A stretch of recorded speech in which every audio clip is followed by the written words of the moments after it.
Now there was this bizarre rumour a few weeks ago that the WWE isn't going to be able to do any surprises at this year's Royal Rumble because it's in Saudi Arabia and the flights are going to give it away. I mean, if that is true, what the flub has happened to the world? I mean, there must be a way. I think WWE would know that as well because the coolest thing about the Royal Rumble is not knowing who's going to come out next. You get the whole 3, 2, 1, and you sit there in anticipation. And I cannot believe that in the year 2026, we're not going to get a few entrants. So my name is Simon Miller. I have no hair. I'm wearing a hood today for no apparent reason. And here's 10 surprise people I think we could see. Number 10, Chris Jericho. So of course, when Raw did have its 1-year anniversary on Netflix at the start of January, everybody was like, oh my gosh, Chris Jericho is going to debut. And I thought that could happen as well. Before you remember, Chris Jericho has re-debuted so many times, and on every single occasion, he always comes up with something new, but the one determining factor is that we give it time and we tease.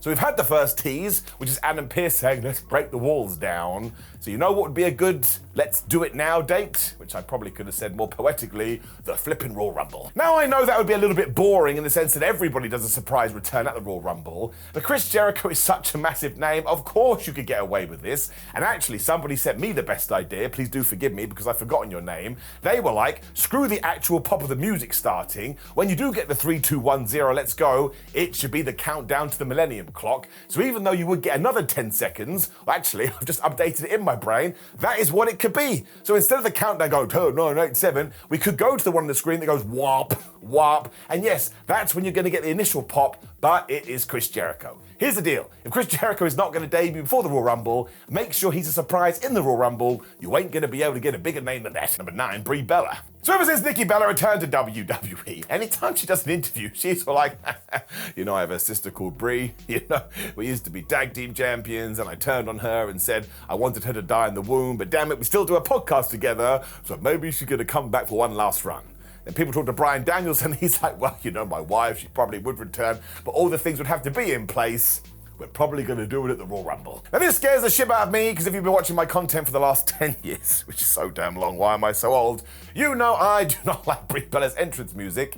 It starts with that weird soul-crushing noise. It kind of makes me do that, like I'm turning into a zombie. But actually I quite like this idea. I think ever since Nikki Bella has come back, especially when she did turn heel, she's been a right delight. There's just something about her. So if you wanted to put her with Nikki Bella and Brie Bella and just do that thing again, they do have legions of fans. Just go check out their social media. Their podcast does really well. They did help change the business with Total Divas and Total Bellas. I think we should just do it, as long as Brie Bella does want to come back. I also think she'll get a mega pop because no matter what you think about the Bellas, they are massive stars. It goes back to the Chris Jericho thing. If you can get somebody from yesteryear in the Royal Rumble, you're going to get a pop. It's going to do well on social media. Everyone's going to do the dance of joy. For flub's sake, just do it. Number 8, Bianca Belair. So if you have watched my Who Do I Think Should Win the Royal Rumble 2026 video, I picked Bianca Belair for the Women's Royal Rumble, and it really does come down to this. As long as she is healthy and good to go, she's been away for almost a year. The last time we saw her was WrestleMania 41. She's a massive babyface that everybody loves. She could be a surprise, and she could win the thing, because then that means at WrestleMania you can do Jade Cargill versus Bianca Belair. Who doesn't want that? I know, one of you just shout, I don't want, you don't want anything, all right? You're that one guy, you hate life, crying for joy. I'm just tying all these 3 together again now too as well, because while Brie Bella and Chris Jericho are like legacy stars, whatever the flub you want to call it, Bianca Belair is a modern star, and people absolutely love this person. I think people just forgot because going into the Rhea Ripley Io Sky stuff, for whatever reason Bianca did get booed. That's just because sometimes audiences go crazy. Also, absence makes the heart go fonder. So yes, this can be the antithesis to number 10 and new number 9. You're still going to get a massive reaction, but it's someone that's doing it right now. They're a current generation star. Why wouldn't you do this if Bianca Belair is healthy? But wait for a response. You can't say anything because this is on YouTube. So if you did say anything, you're a little bit weird. Once again, we can just break it down to simple maths. If Bianca Belair is healthy, make her a surprise at Royal Rumble. Damn it, she should win it. Number 7, IShowSpeed. So the last time we did see IShowSpeed in WWE was at last year's Royal Rumble, where he stole Tozawa's spot, so Tozawa should be super mad, and this is when Bron Breakker gave him that mega spear, and we all looked at Speed and went, yep, I think he's dead. Now, given that a lot of influencers try and get into wrestling, I actually quite like Speed. I think he totally understands wrestling, so if you did have the opportunity to throw him into the Royal Rumble this year, I wouldn't mind it at all, and even my old man brain, I totally understand understand it. He's like, what, 20, 21, 22 years old. He has millions upon millions of followers. Let's not pretend that WWE doesn't like that. That clip of him being speared by Bron Breakker got seen something like 150 billion times. I'm massively exaggerating. But listen, he likes wrestling. He's very athletic. He's quite clearly happy to take death bumps. Why don't put him in the Royal Rumble? I tell you, I like speed. I don't even know why. So if he comes back, great. He's also been training with Randy Orton because they released some footage of that. Randy even gave him a chair shot. So maybe that even ties into something at WrestleMania.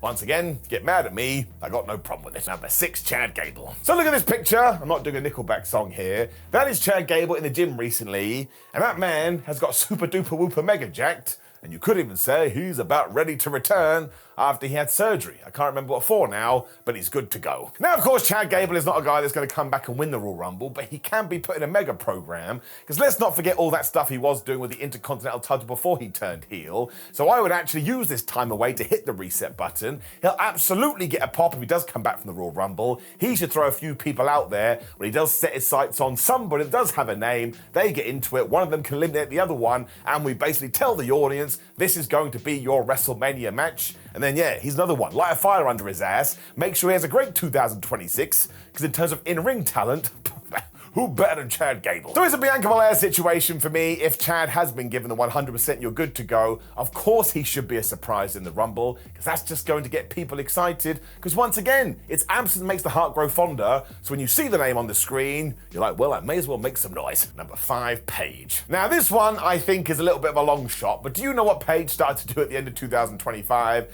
She had some independent bookings, and you know what entrance music she was using? Well, damn it, it was the one from WWE. Now, she did explain that her AEW theme song was written by her ex-boyfriend, so I totally understand why you wouldn't want to come out to that song. But because I have become a cynical so-and-so in my old years, I have now decided she's doing indie bookings in order to get some reps in under her belt. She's coming out to her Paige music to get used to that as well, and that's because she's going to be in the Royal Rumble. I want to make it clear, this is putting 2 and 2 together and getting 622, but it comes back to that Royal Rumble gloriousness. If you are going to have a return to WWE, this isn't even on anybody's radar at the moment. Stick her in the Rumble. And she doesn't even actually have to sign a long-term deal. WWE's done that before as well. You use her as a surprise, and then you figure everything else out after the fact. Now, of course, we don't know what her medical situation is, but really, she did return at AEW after being off for a few years, or her career was over, and she seemed totally fine. She's now taking some extra time off. So if she is 100% and, not a risk to herself, because health and happiness before anything, I absolutely would put her in the Rumble. Let's not forget, when she was first called up to NXT, she was a massive star in WWE. So let's do it again. Number 4, Obafemi. Now I think Obafemi may be turning up on Raw and SmackDown before the Royal Rumble, because as I'm recording this, NXT last night saw Oba defeat Leon Slater when he just took off his NXT World Championship and left it in the ring as if to say, I'm vacating this because I am going to the main roster. Some people had such a problem. I wouldn't have cared if Obafemi had eaten that championship and crapped it out later. As long as Obafemi gets to Raw or SmackDown, and as long as Obafemi is winning World Championships within around 18 months, I don't care what this man does. I think he is the future of WWE. I think he is the most exciting prospect they had for ages.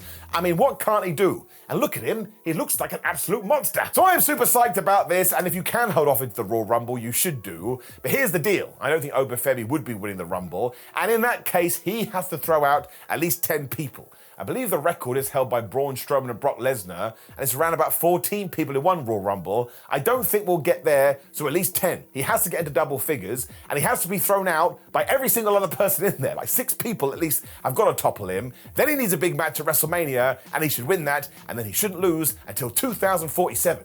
You think I'm joking, but I'm not. I would give him a Roman Reigns-like title reign. I'm so high on Oba, but sure, if you did want to debut in the Royal Rumble, and then he's just chucking bodies like it's nothing, you are going to establish him instantly, and the main audience is going to be like, oh my gosh, that guy's the best. Also, he'll go viral on TikTok again. After John Cena's Saturday Night's Main Event last show extravaganza, everybody on TikTok was just doing that. And you want to know why? Because Obafemi is the king. Number 3, The Rock. Now, no, I do not think The Rock is going to be in the 2026 Royal Rumble, especially because it is in Saudi Arabia, and this actually goes back to the intro. If it was in the USA, maybe he could sneak in, but he's such a major star, he's not going to be able to travel to a country where WWE has a massive event without that surprise being torn out and chucked out the window. I also just think he's too busy. The only reason I've thrown him in here is because everybody on the internet will always suggest The Rock, but he is about to be in a movie directed by Martin Scorsese, and as a guy who's just had a massive turn in Hollywood thanks to the Smashing Machine, well, I don't think you're going to see him in wrestling for a while. And look, all that stuff with the John Cena heel turn was so disappointing. It would have been twice as good if the final boss had been a part of it, but in my normal life, I can understand Martin Scorsese walking in and saying, "Hey, Dwayne, would you like to be in my movie?" Most people are going to say yes. We're just going to move on from this. I'm past it. It is what it is. It happens. You can't dwell on it, otherwise you are going to be sad. But no, I don't believe The Rock is going to be in the Royal Rumble.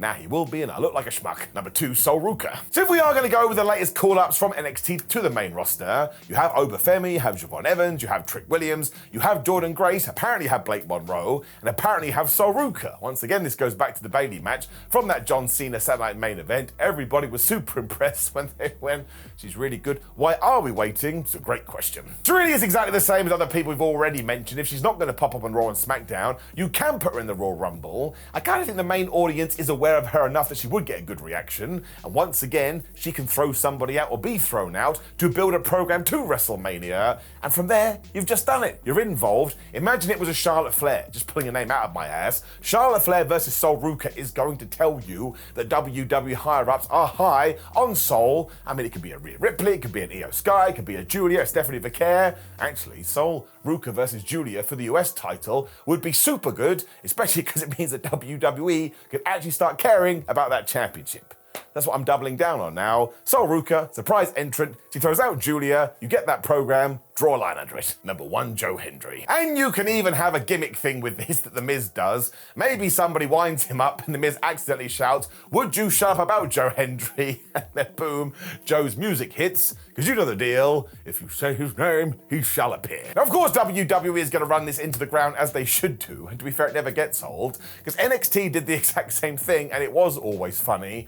But there ain't no way that Joe Hendry is not going to be in the Royal Rumble. I mean, he was in it last year, then he was a surprise at WrestleMania, then he was involved in John Cena's retirement show, so he had a banner 12 months, and it makes no sense not to include him in the 2026 one, especially because in December, at the end of 2025, he also debuted on SmackDown. He's an interesting character, because he was in NXT, and he went back to TNA, but once again, who would turn that down? He is quite literally everywhere. And mostly it's because people keep saying his name. I also think as well, him and The Miz can get into it here to set up a match at WrestleMania, and I've got no problem with that because it's nice and simple. And sometimes you should do the obvious stuff, because it's right there looking at you in the face. Now listen, there's gonna be a bunch of other names I haven't mentioned, like Chris Masters, for example, so make sure you drop me a comment down there. Usually I would say Matt Cardona, but he's gonna be in the Royal Rumble too. We know this. So when you are down there, please do like the video, share the video, and subscribe. Click the video on the screen, which will be me talking about the Royal Rumble. But otherwise, my friends, enjoy January. It is Royal Rumble season. See you soon.